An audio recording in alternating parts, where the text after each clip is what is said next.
Pendidikan merupakan fondasi utama dalam pembangunan sumber daya manusia. Keberhasilan pendidikan sangat bergantung pada ketersediaan guru yang kompeten, profesional, dan memiliki status kerja yang jelas. Namun, di Indonesia masih terdapat persoalan klasik, yaitu kekurangan tenaga pendidik dan status guru honorer yang tidak pasti. Untuk menjawab tantangan tersebut, pemerintah menghadirkan solusi melalui kebijakan pegawai pemerintah dengan perjanjian kerja atau PPPK.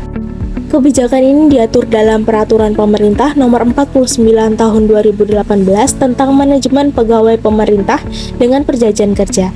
Tujuannya adalah memberikan kesempatan kepada tenaga honorer untuk memperoleh status ASN melalui perjanjian kerja yang bersifat kontraktual, namun tetap memiliki hak dan kewajiban yang setara dengan PNS dalam pelayanan publik. Dalam konteks pendidikan, kebijakan PPK memiliki nilai efektif, berkelanjutan, dan relevan dengan kebutuhan nasional. Sejak tahun 2021 hingga 2023, lebih dari 774.000 guru telah diangkat sebagai ASN P3K.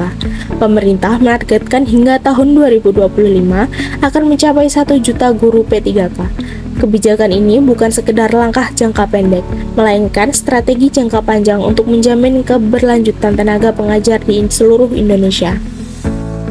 Beberapa dampak positif yang terlihat antara lain, pertama, mengurangi jumlah guru honorer dan memberikan kepastian status pekerjaan. Kedua, proses rekrutmen menjadi lebih cepat dan responsif terhadap kebutuhan sekolah. Ketiga, meningkatkan profesionalisme guru melalui seleksi terbuka dan berbasis kompetensi nasional.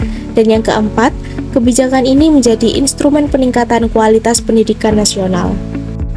Meski demikian, kebijakan ini masih memiliki tantangan, seperti ketimpangan formasi dan kebutuhan real, rendahnya pengusulan formasi dan pemerintah daerah, serta tingkat kelulusan seleksi yang masih rendah.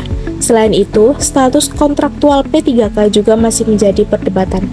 Untuk mengatasinya, pemerintah perlu melakukan beberapa langkah, diantaranya sinkronisasi antara pusat dan daerah, evaluasi kesejahteraan guru, memperkuat proses verifikasi dan pendampingan, serta melakukan monitoring dan evaluasi jangka panjang.